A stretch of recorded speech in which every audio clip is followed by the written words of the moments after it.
Naalala niyo pa ba yung mga hapon nung bata pa tayo?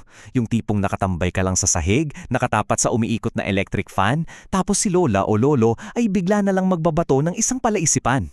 Yung tipong mapapaisip ka talaga at pilit na huhulaan ng sagot kasabay ng buong pamilya. Kadalasan ganito yung banat nila eh. Ano nga yan na lumalaki habang bumababa? Sige nga, isipin niyo saglit. Ano sa tingin ninyo yung sagot dito sa classic na bugtong na to? Ilaw.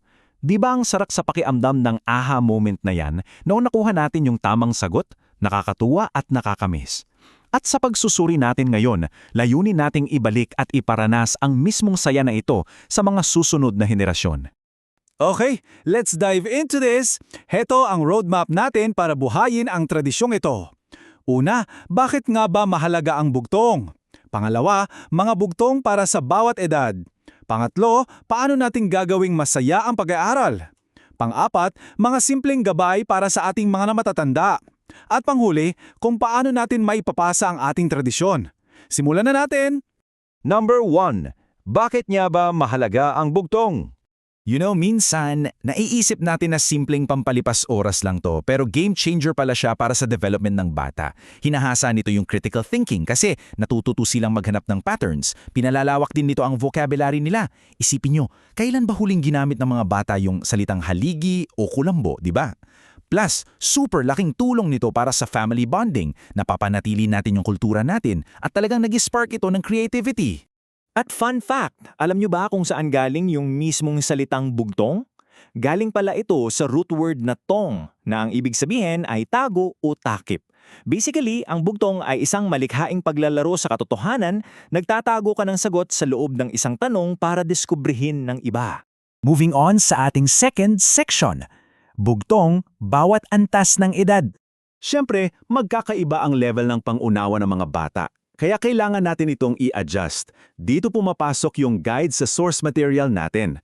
Makikita nyo yung magandang progression dito. Mula sa super easy para sa mga 4 to 5 years old na literal ang meaning, papunta sa easy medium na may basic metaphors, hanggang sa medium hard para sa mga 10 to 12 years old na kailangan na ng abstract thinking. Tingnan natin isa-isa. Subukan natin tong super easy level para sa mga toddlers, around 4 to 6 years old. Ito yung tanong. Isang bola na napakalaki, mainit at maliwanag sa umaga. Any guesses? Araw! Literal na literal, di ba? Kasi sa edad na ito, yung mga sagot ay yung mga bagay na nakikita nila araw-araw. At honestly, kahit mali pa yung unang hula ng bata, halimbawa may sumagot ng electric fan, ayos lang yan. Ang mahalaga dito, hindi yung pagiging perfecto, kundi yung mag-effort sila at magkaroon kayo ng masayang tawanan. Ngayon, umakyat tayo ng level para sa mga 7 to 9 years old. Ito naman, bahay ni kuya, bubong lang ang wala. Ang pinaka-interesting sa part na ito, pinapakilala na natin yung concept ng metaphors sa mga bata. Ang sagot dyan? Payong.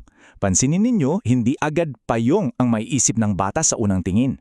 Kailangan nilang mag-connect ng mga clues at lumabas sa literal na meaning ng bahay at bubong.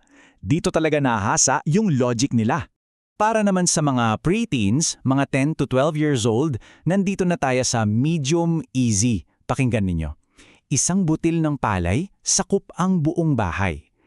Kailangan na rito ng mas malalim at medyo abstract na pag-iisip, pati na rin ng konting background sa kultura natin. At ang sagot natin dyan ay ilaw.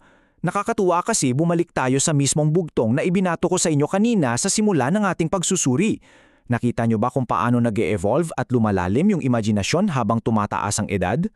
Ikatlong bahagi, paano ba natin gagawing masaya ang pag-aaral? Kasi ayaw naman natin na magmukhang textbook reading ang bugtong, di ba? Tingnan nyo yung malaking difference. Ang screen time, madalas tahimik, mag-isa yung bata at nakadepende sa battery at internet.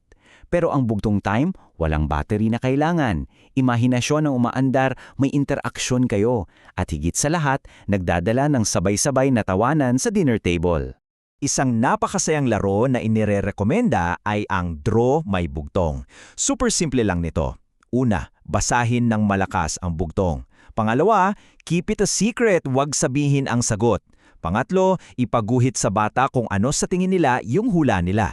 Tapos pang-apat, i-compare ninyo yung mga drawings. Sobrang perfect nito para sa mga visual at kinesthetic learners at for sure, ang daming nakakatawang drawings ang lalabas dito na maite-treasure ninyo. Pumunta na tayo sa ika-4 na bahagi, mga gabay para sa matatanda. So, the crucial point here is, paano ba natin iisingit ang tradisyong ito sa napaka-busy nating schedule? Ang sikreto ay simpleng integration lang sa daily routine. Para sa mga teachers, gawing 5-minute warm-up bago magklase o kaya mag-setup ng bugtong writing workshop. Para naman sa mga parents, pwede itong gawing alternative sa bedtime stories, pampalipas oras sa car travel lalo na kapag traffic, o kaya challenge game kapag may screen-free timer kayo sa bahay. Walang masyadong prep pero malaki yung impact. At sa panghuli natin, ipasa ang ating tradisyon.